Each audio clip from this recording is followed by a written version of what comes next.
Peace and blessings, y'all. That was Ash Minor, Loves for Fools. My wife asked me, did the spices get to me today? I had an emotional time while me and my brother were setting up in the studio. Let me give you this introduction, give a person their flowers. This is my brother from another mother. We've known each other for many years, from the 2 to 6, traveling to Texas, traveling to Michigan. Wow. I don't even know how to introduce you because there's no introduction that I can give you that would qualify and quantify the type of real brother you are. Ladies and gentlemen, this is my brother Wally, ThaTruth. I love you. How you doing, sir? Doing good here,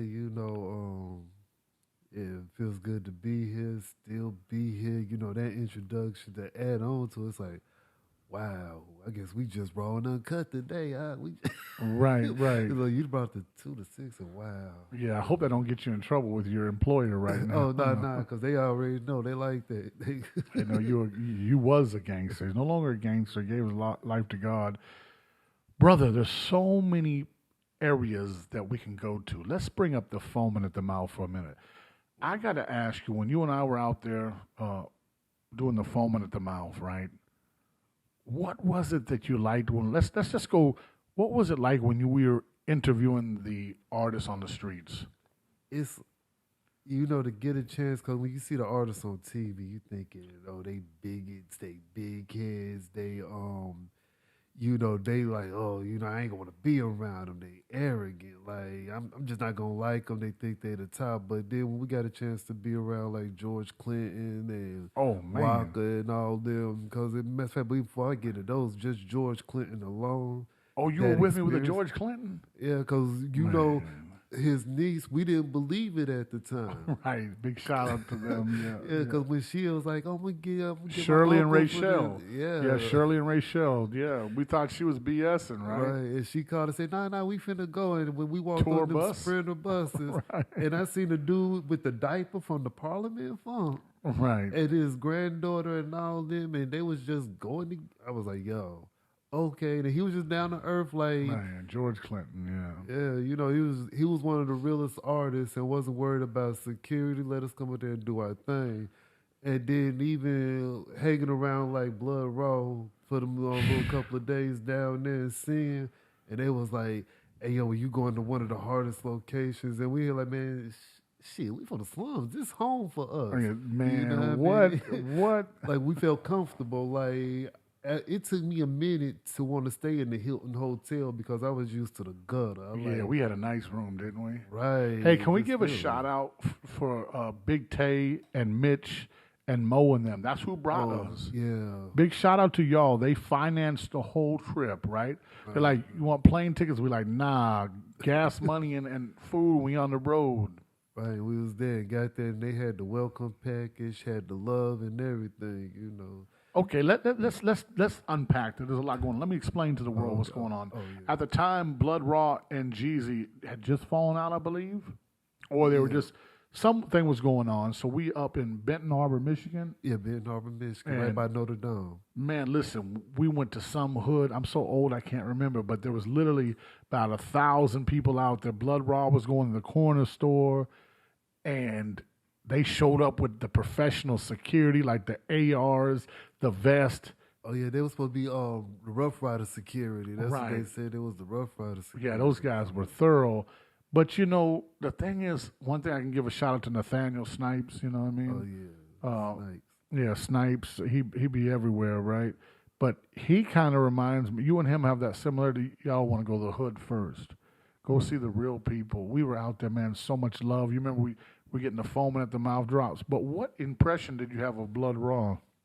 I mean, he was just, to me, it's like when we go out, we don't worry about that security. Because when they told us we had security, we was like, huh, we got a who? Well, this is weird. You know what I'm saying? Like, you get that feeling like you only want to be around somebody, like if it's going to go down, like ain't nobody going to take off and run. You know what I mean? Yeah, we don't want to run, do we? Yeah, we want to go ahead, like, look, we're going to do it, we're going to do it. So meeting with Blood Raw and getting a chance to hang around, I ain't get that like, you know what I mean? So I enjoyed that time.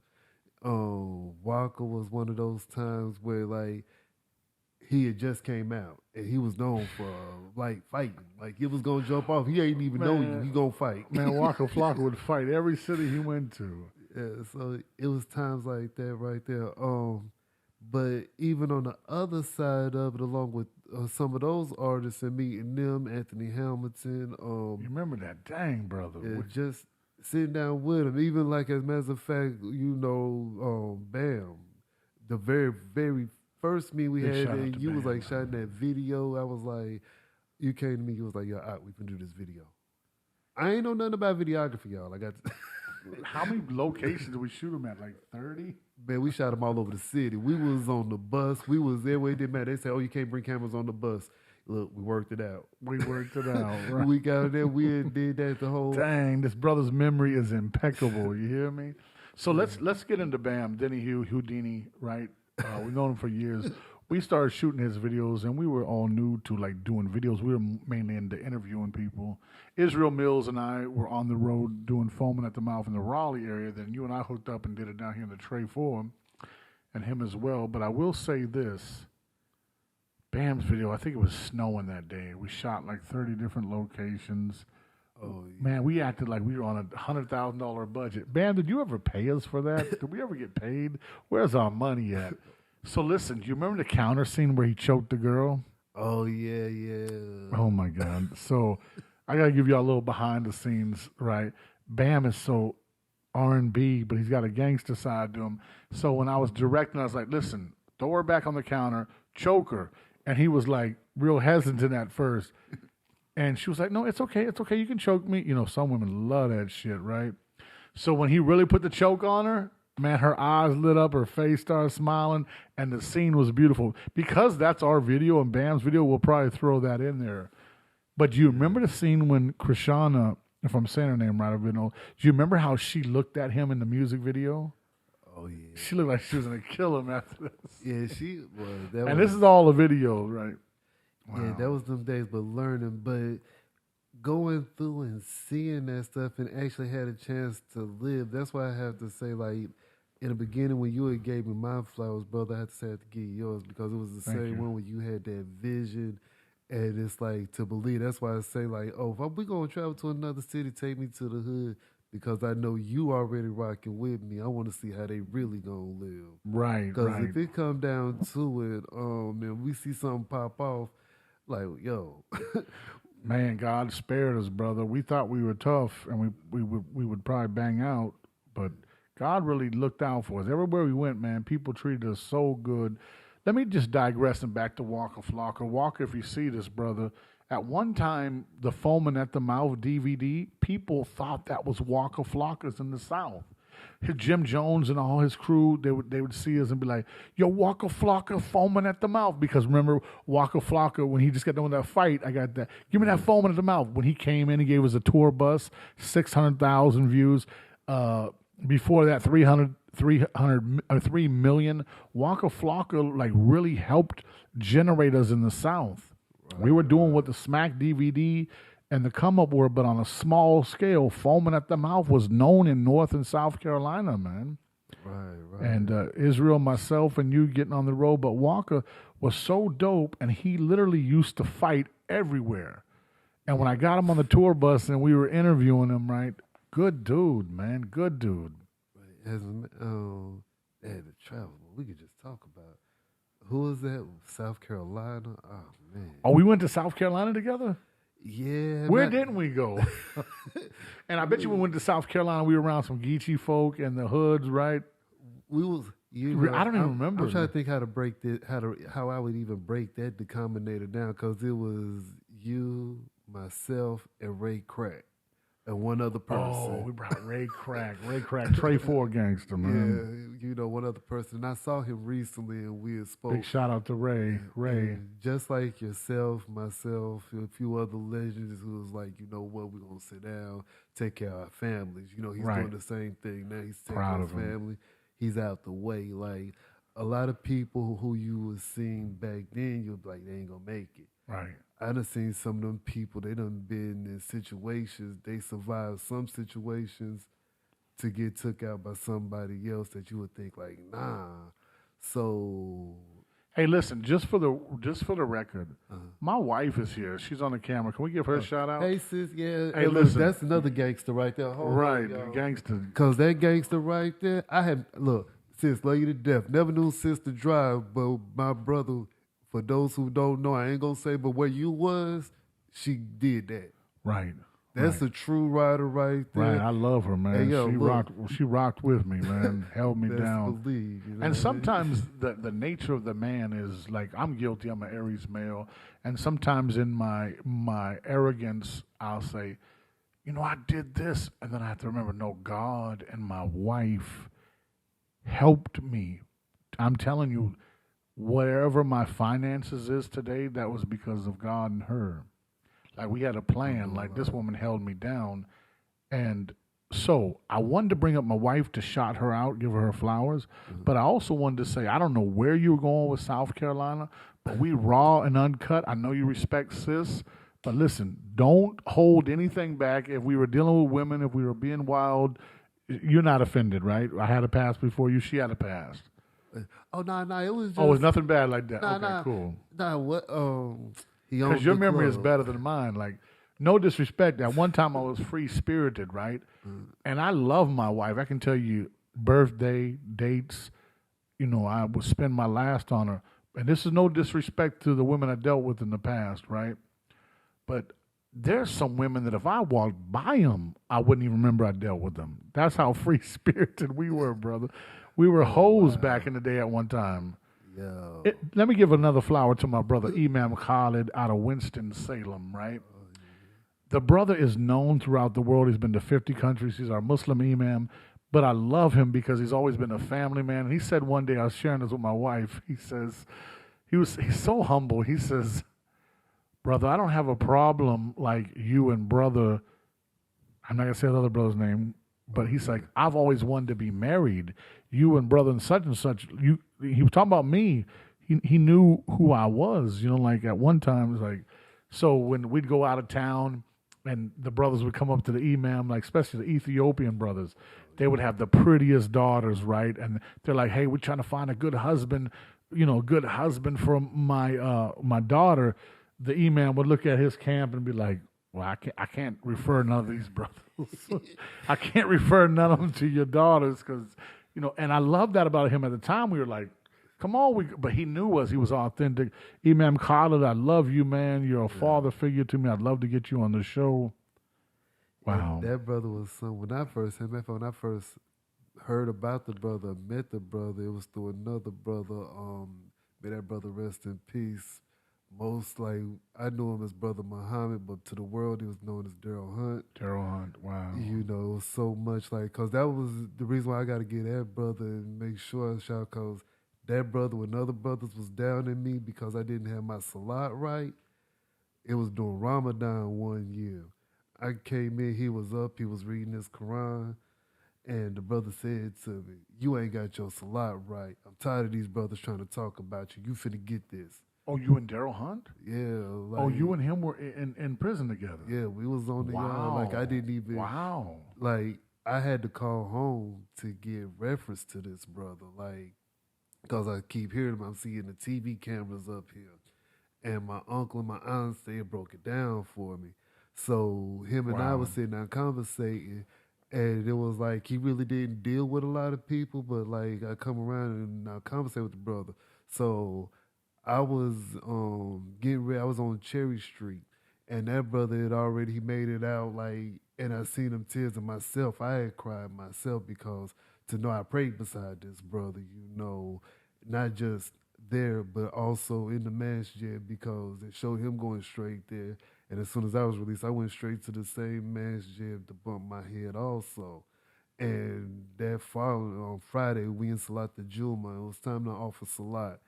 And I went and stood straight behind this brother because he always told me you want to get in them first ranks. Right. So I went with him and got as close as I could with him to the ranks, stood beside him and offered right beside him. So I could tell my kids also, I prayed beside this brother. Yo, that's want to give a commercial break. If you'd like to be a sponsor for this awesome Foaming at the Mouth podcast, reactions by Sean Spillman, The Spill with Spillman, from Durham to Trey Ford to Raleigh by Brother Waleed. Like, we got a million podcasts. Dad's a Dope, Two Mics podcast, In the Closet podcast. Man, we got so many. Yeah, baby. She said in the closet. You know, I'm not in the closet. Your favorite damn R&B singer was in the closet. No, I'm joking. I can't say nothing about R. Kelly. My wife would kill me, man. But anyways, listen, that's what I love about this podcast, is just talk and share. Darryl Hunt, for those that don't know, Darryl Hunt was charged, may she rest in peace. It was a brutal murder. He was charged and convicted of the murder of Deborah Sykes. He was convicted in state court, Fourth Circuit Court of Appeals, and then the Supreme Court held his rulings, right? So the Supreme Court wouldn't even hear his case. I can go into it, the details, but right now we don't have enough time for that. Look up the Darryl Hunt story. It is a story of determination by people like Larry Little, Reverend Eversley, Imam Khalid Griggs, Mark Rabel. I was a student at Winston State. I went to a historically black university. Larry Little brought the students up. We were involved. It was Darryl Hunt's case that really got my history of activism going. I don't even like to call myself an activist. We'll give shots out to, what you say, Maury Solikhan and people like that. We'll get into that. We'll give Maury his flowers. Maybe a stinky flower every once in a while. But so Darryl Hunt case, look it up. Man, just an amazing story. HBO did his story, but he's out of Trey 4 to the world. What is Trey 4? Trey 4, if you look on your state map or anywhere on the map, it's the 34th county, 34th city, North Carolina. You go on the penitentiary yards, it's Winston-Salem, Winston Slums. Winston Slums. Yeah, it's the Trey, just Winston, because a quick history lesson. It's only been a city for 100 years. Winston and Salem had combined 100 years ago to make Winston-Salem. It was one time one part Winston, one part Salem, one part was pure white, one part was pure black. Right. And then it's slowly combined. So if you ever downtown Winston-Salem, they used to have a door by the old courthouse, and that door was like the gateway from one side of the city to the other side of the city. Wow. That's what it's supposed to be symbolic to. Wow. And to sit down there and show like a lot of the lofts and everything where people are going off to now down there was the factories that everybody used to work in. As a matter of fact, one of the apartment buildings down there, the Nissan building, the movie Leatherhead, some of the scenes was shot in that building a couple of years back, maybe about 15 years back, the movie Leatherhead. The National Black Theater Festival is already known for when artists come through the city and celebrities from back in the days, even some returning home, because a lot of your local celebrities you would not know are from Winston-Salem. Man, a lot of them, right. And they would come, so George Clooney at this particular year was there the same time the Black Theater Festival was going on, filming the movie Leatherheads. Oh, George Clooney, the white actor George Clooney? Yes. Wow. Rest in peace to Larry Leon Hamlin. Yeah. He started the National Black Theater Festival out in Winston, and he was an OG in the city. I mean, did amazing things. And he helped to build, he started with a dream. Everything when it starts with a dream takes a little bit of work, and that's what he did. And it's the flourishing of something. It's one of the biggest revenues for the city. As much as the city dislikes it, and yes, I'm going to say it. Please, you know what I mean? As much as the city hates the fact that this is one of the only events that could come every 2 years, it's still peace and it brings the most money. That golf tournament, don't do nothing. That tennis tournament, don't do nothing. Wake Forest has a game every other week, it don't do nothing. But when this event comes, it brings the most money, the most revenue, and it brings everybody out. People you ain't seen in 15, 20 years, they come out for this every 2 years, and it's a week of fun. Man, the National Black Theater Festival went down. Wow. And then the people is out there, they have, it's like, and that's the other thing about celebrities when they say, celebrities always got security. No security, really. Yeah, none, period. Everybody's moving around. I met Professor Ogilvy. He gonna tell me, my name is Darryl. I looked at him, bro. Your name Professor Ogilvy. Quit playing. You know what I mean? It's like seeing him. Butter. He was the Bella from the Judge Judy show. He used to help Right. host the Midnight Poetry. Malcolm Jamal when he was coming and helping Yeah. hosting, and they was getting it on. It's a whole bunch of things to that to see to help it flourish that tries to bring the city together. So, but then again, of course, like any other city, yo, you got your action.